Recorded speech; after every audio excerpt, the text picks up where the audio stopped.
Je trouvais important de faire cette vidéo sur les gestes de premier secours, d'autant plus que j'ai un père anesthésiste réanimateur.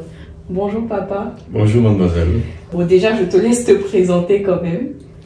Je suis Eugène Zoumenou, je suis médecin anesthésiste réanimateur, je suis professeur à la faculté des sciences de la santé de Cotonou au Bénin. Donc, je suis professeur d'anesthésie réanimation. Pourrais-tu nous expliquer pourquoi les gestes de premier secours sont importants à connaître? Nous tous, qui que nous soyons, il ne s'agit pas de médecine, il s'agit de premier secours. Nous devons savoir reconnaître les situations où des proches ou des voisins sont victimes et ils sont en danger de mort. Quels sont les gestes que nous pouvons faire pour les maintenir en vie jusqu'à ce que des secours puissent arriver? Si on ne sait pas le faire, ça veut dire qu'on peut être témoin de la mort d'un proche sans avoir fait ce qu'il faut.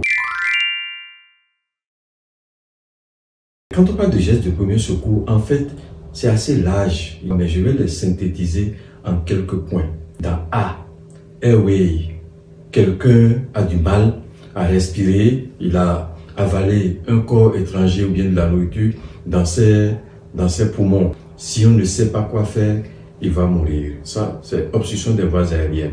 Quelqu'un qui a du mal à respirer, c'est un asthmatique, vous êtes témoin, comment vous pouvez l'aider? Il ne faut jamais le coucher, il faut le mettre en position demi-assise par exemple. Ça, c'est A. Le B, c'est breathing, le mal à respirer. Le C, c'est tout ce qui est circulatoire. Et dans le circulatoire, le plus important, c'est l'arrêt cardiaque. Quelqu'un fait un malaise, comment je sais que la personne, c'est un malaise simple ou bien que la personne est en arrêt cardiaque? Et ça, il faut le savoir en quelques secondes pour pouvoir aider la personne. Ça, c'est C. Le D, c'est quelqu'un qui a perdu conscience. Quand quelqu'un perd conscience, on se demande, est-ce qu'il y a un arrêt cardiaque à côté? C'est quelqu'un qui se retrouve dans un environnement dangereux, un incendie, comme un dégât des os, le F pour fractures ou aussi pour des lésions hémorragiques. Quelqu'un saigne abondamment, qu'est-ce qu'il faut faire? Comment on peut arrêter une hémorragie extériorisée? Donc, toute cette panoplie de situations où nous sommes amenés à savoir quoi faire. La situation typique, c'est que vous voyez quelqu'un, je vais prendre le cas d'un adulte, qui tombe, qui semble perdre connaissance. Alors, vous courez, vous allez vers cette victime. Vous avez trois situations possibles. Situation numéro 1, dès que vous êtes à côté de lui, il s'est déjà réveillé et il vous demande qu'est-ce qui se passe. Il cherche à s'asseoir ou se lever. On peut l'aider à se lever. Généralement, c'est un malaise vagal.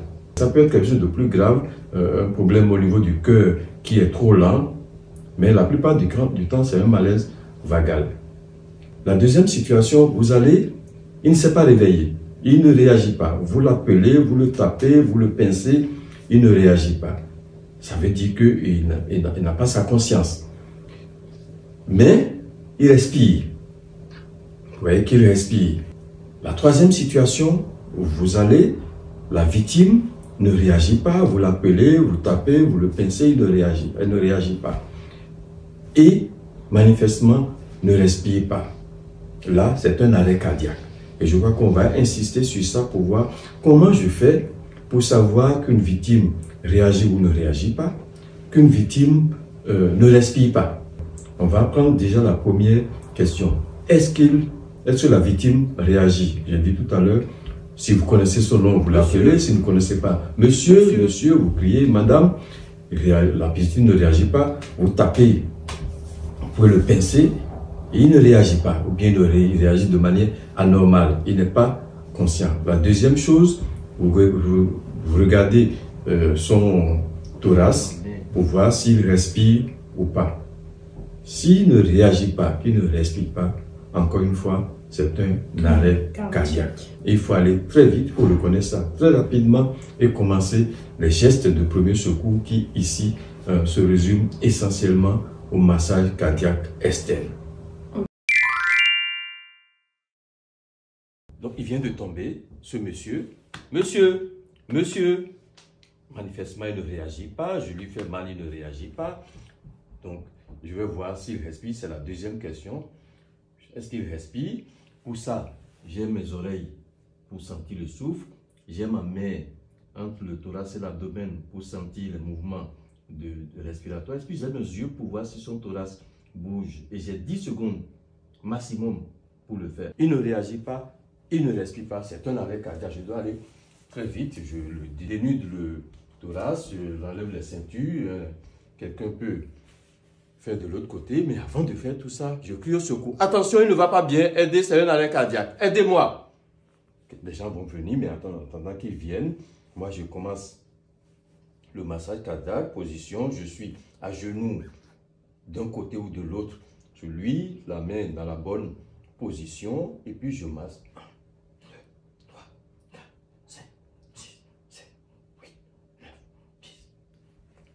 Je dois faire, comme je disais tout à l'heure, 100 fois par minute. S'il y a un deuxième secouriste, il pourra m'aider en faisant une ventilation bouche à bouche. Mais on ne va pas s'attarder sur ça. Le plus important, c'est savoir faire un massage cardiaque le temps que les secours puissent arriver.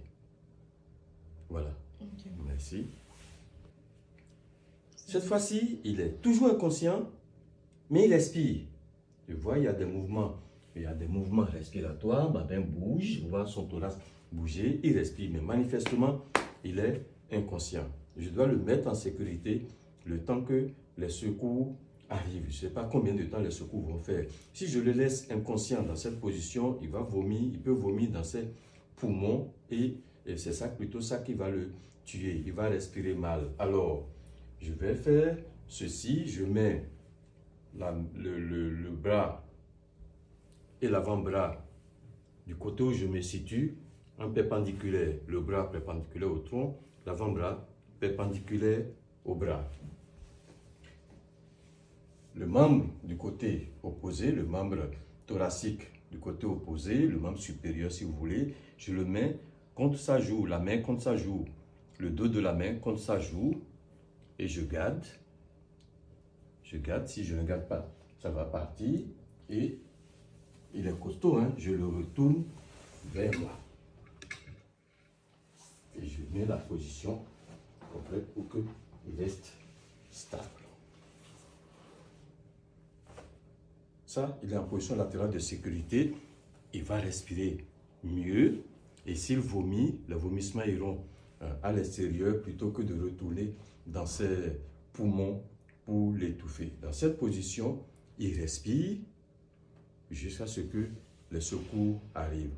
Si en temps, je me rends compte qu'il ne respire plus, on revient à la situation de tout à l'heure sur le dos et massage cardiaque.